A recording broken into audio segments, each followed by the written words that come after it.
Сәлем барлықтарыңызға. Бүгін раскладымызды көп комментариядан оқыдым. Комментарияларыңыз барлығын мұқият көріп отырамын. Өздеріңіздің хикаяларыңызды жаза кетсеңіздер болады. Мен үшін жәндегі кімдермен араласып жатырмын. Жалпы мен осы сіздерді көрмесем де, жалпы менің видеомды кім көріп жатыр, қандай тағдырлар, яғни қандай тақырыптар актуально, соның барлығын бақылап көріп комментарийлеріңізді қарап отырамын. Және де бір комментарийда маған жазыпты, конфет жемей ашыңызшы деп. Конфет жеп ашып жатқан жоқпын, просто мен деген жерде солай конфет жеп жатырған сияқты дауыс шығып қалады екен. Яғни видеомда кем кетіктер болса кешірім өтінемін. Енді барымыз осы, барымызбен түсіріп жатырмыз. Көбінесе қолым босай бермейді, анда-санда соңғы сәттерде ғана қолым енді босап жүр. Бірінші тақырып бүгінгі жігітіңіздің әйелімен қарым-қатынасы қалай болып жатыр, соны көретін боламыз. Бірінші бүгін раскладта сізбен жігітті ашпаймын, жігітпен әйелін ашатын боламын. Жігітіңізді және оның әйелін ойлаңыз. Жігіт бірден шықты, әйел де шықты осы жерде. Бірден екеуі шықты. Екеуі бір энергетикада, екеуі де активный, екеуінің знак зодиакасы бірдей болуы мүмкін бұл жерде. Қандай знак зодиак екені маңызды емес, бірақ бірдей болуы мүмкін знак зодиакалары. Екеулері бір-біріне ұқсас болуы мүмкін. Ұқсастықтар бар екеуінің арасында, негізінен түрлері ұқсауы мүмкін деген сияқты бір-біріне. Сосын екеуі қазір екі жаққа қарап тұр, көруім бойынша. Енді ары қарата раскладымызды жалғастырайық. Екеуінің энергетикасын осылай көрсетіп тұр маған карталарда. Мүмкін осы дұрыс шығар. Енді көреміз, жігітіңіз бен оның әйелінің қарым-қатынасы қазір қалай болып жатыр. Екеуінің қазіргі сәтте қарым-қатынасы қандай?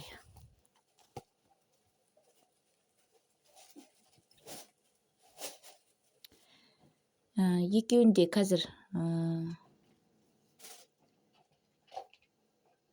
мүмкін бұлардың егіз балалар болуы да мүмкін. Кімге актуально, солай көрсетіп тұр маған. Өйткені двойка шығып тұр.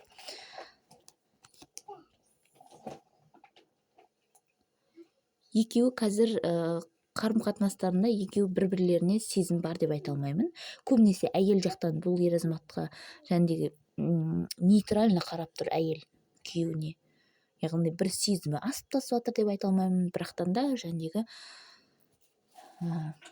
бұл ер азаматқа байланысты, бұл ер азаматқа байланысты белгілі бір шешім қабылдамай тұр. Қабылдағысы да келмей тұр. Немесе бұл жерде бұл әйел өзінің күйеуін жақсы көретіндігін айтпайды, сезімін мүлде білдірмейді. Мүмкін суық әйел болуы мүмкін бұл жерде. Ал жігіт екі ойлы уже, двойка.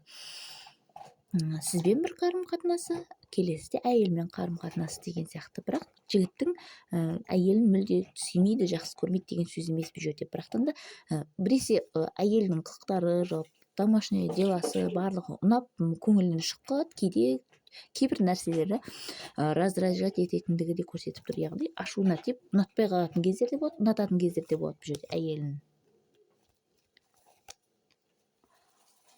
Екеуінің арасында қазір ажырасу процесі болып жатуы мүмкін. Заңды түрде ажырасу болуы мүмкін бұл жерде екеуінің арасында. Немесе қазір екеуінде қаржылай қиындық. Егер де екеуі қазір заңды түрде ажырасып жатпаған болмаса, заңға байланысты арасында мәселе болмаса, бұл жерде көрсетіп тұрғаны екеуінің қарыздары бар екендігі, ортақ қарыздары бар екендігі көрсетіліп тұр. Бір жағынан екеуі бір-біріне должниктар сияқты, екеуі керісінше бір-біріне немесе кете алмайды, жәндегі бірге болған. Бірге болған күннің өзінде де екеуі көңіл жараспайды, күнде ұрыс деген сияқты болуы мүмкін. Бір-біріне қатты сезім жоқ, бірақтан да кетейін десе кете алмайды, жәндегі бірге болайын десе де, ол да уже нетерпимее дейміз ғой, сондай. арасында екеуінде қаржылай қиындықтар болуы мүмкін, ортақ қаржылай қиындықтар болуы мүмкін. Немесе екеуі бірге біреуінің атынан кредит алды, бірақ соны төлеуге екеуі де міндетті деген сияқты. Немесе әйелі кредит алды, күйеуіне машина берді, ал енді машина алғаннан кейін бұл күйеуі төлеу керек деген сияқты. Екеуінің арасында сондай мысал ретінде айтып отырмын да сіздерге. Бір-біріне байланыс болып тұр, бұл жерде байланыс болып тұр. Кете алмайтындай бір-бірінен. Бірақтан да айтатындай сезімі бар деп айта алмаймын. Бұл жерде тек қана екеуін байланыстыратын қаржылай мәселе сияқты. Тек қана қаржы емес, бұл жерде бір-біріне міндеттілік, яғни әйел мен күйеу болғаннан кейін енді міндеттілік көрсетіліп тұр.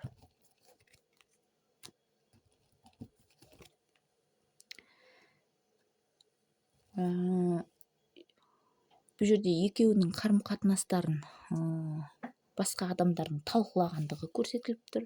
Жалпы сырт көзге бұларды туыстары болсын, күйеуіңіздің достары болсын, әйелдің достары болсын, күйеудің достары болсын, әйелдің достары болсын, бұл жерде олардың қарым-қатынасы жақсы деп ойлап тұр.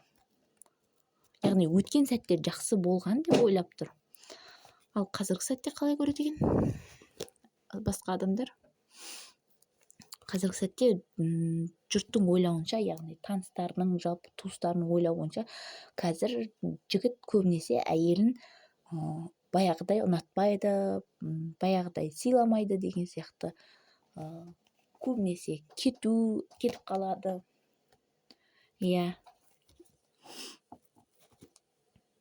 Әйелмен қарым-қатынасы нашарлаған деп тұр. Бұл жерде жігіт жақтан. Әйелге мін тағып жатқан жоқ, жігітке мін тағып жатыр. Яғни басқа адамдар. Әйеліне қазір баяғыдай қарамайды деген сияқты. Кетіп қалады үнемі, басқа біреу бар деген сияқты. Мүмкін сондай әңгімені айтуы мүмкін. Бірақ адамдар ойлап тұр, екеуінің қарым-қатынастары жақсы болады деп ойлап тұрған жоқ. Әркім өз бас пайдасы үшін бұл екеуі бірге деп ойлайды жұрттар. Яғни туыстар болсын, достар болсын, бұл жұптарды бір-бірінің пайдасы үшін амал жоқтан екенін біледі. Яғни сырт көзге бұлар жақсы қарым-қатынасты көрсеткісі келгенмен жұртқа, бірақ жұрт бұны шын мәнінде екеуінің қарым-қатынасы өте керемет емес екенін біледі. Бірақтан да беттеріне баспайды да. Екеуінің қарым-қатынасы.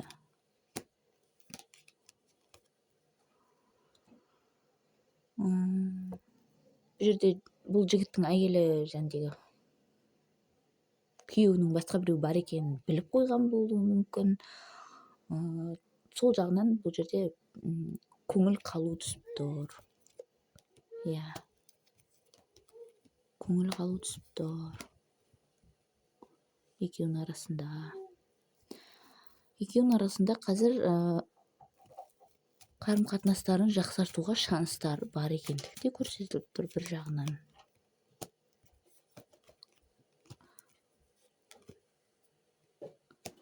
Бұл жерде тек қана әйел осы қарым-қатынаста жұмыс жасаса ғана, осы әйелі яғни қарым-қатынаста күйеуін сыйлап деген сияқты, болмаса өз-өзіне қарап, күйеуін көңіл табуға тырысып, солай жасайтын болса, бұл жерде шанс бар, екеуінің арасы қайта жақсы болып кетуге.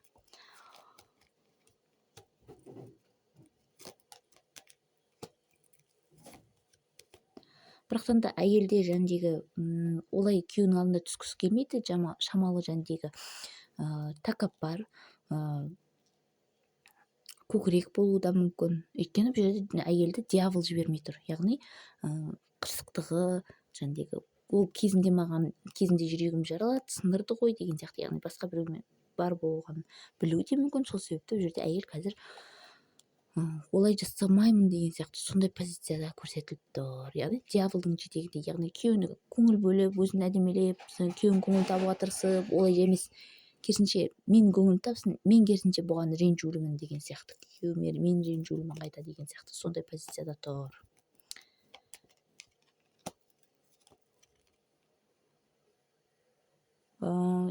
Екеуі қарым-қатынастар негізінен ешқандай да алға жылжу болып жатқан жоқ, яғни бір бірінің көңілін табу болып жатқан жоқ. Бұл жерде әйелде де көрсетіп тұр, жігітте де көрсетіп тұр, күйеуінде де. Екеуінің арасы бір бірін бақылап тұр, кім бірінші иіледі екен деген сияқты. Әйтпесе екеуінің арасы еш өзгеріссіз.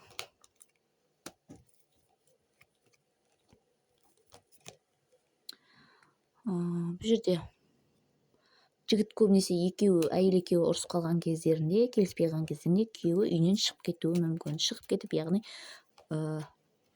ұзақ уақыт бойы келмеуі мүмкін. Мүмкін бір күндеп, 2 күндеп оны әйелі ойлап, переживания қылып, түнгі уақыттарда сөйтіп ойлау, сондай болып жатқандығыдан ойлайды.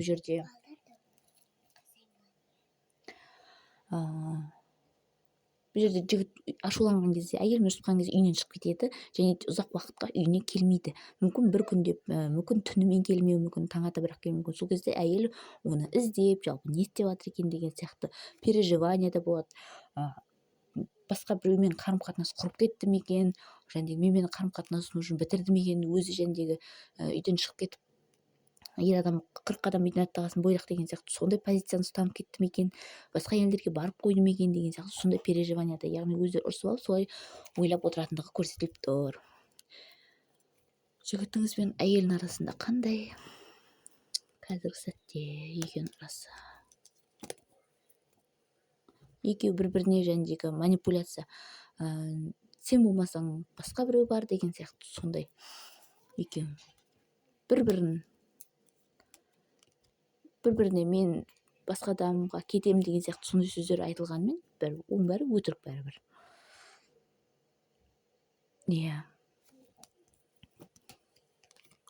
Екеуінің болашағы қиын болып тұр бұл жерде.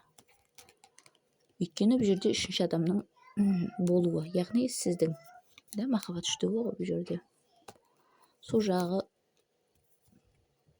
кедергі келтіруі мүмкін бұл жерде жігітке. Сол жағынан кедергі болуы мүмкін. Махаббат үштігі бұл жерде отбасылық өмір алда уақытта қиынға соғуға да, бірге болуға да, ары қарата әйелде де бұл жерде шыдам уже жетпей жатыр, яғни әйел бұл жерде кейде күйеуін мүлде тастап кеткісі келеді, барынша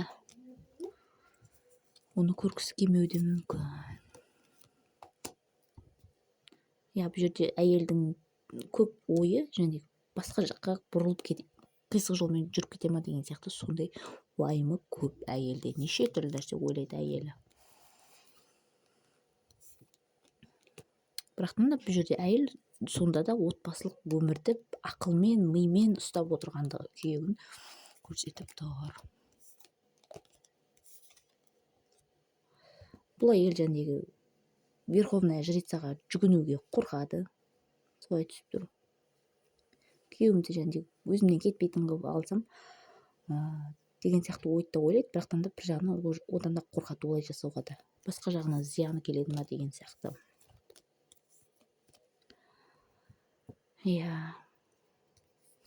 Солай ойлайды. Және бұл әйел өзінің күйеуі үшін күресуге дайын болып тұр. Алдағы уақытта қарым-қатынасты бұзбай ұстап қалуды ойлап тұр. Солай ойлап тұр.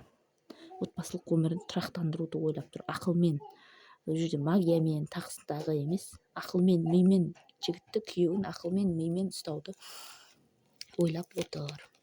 Менімен бірге болғандарыңызға рахмет. Ұнаса лайк басыңыздар, комментарийға да жаза кетіңіздер. Сау болыңыздар.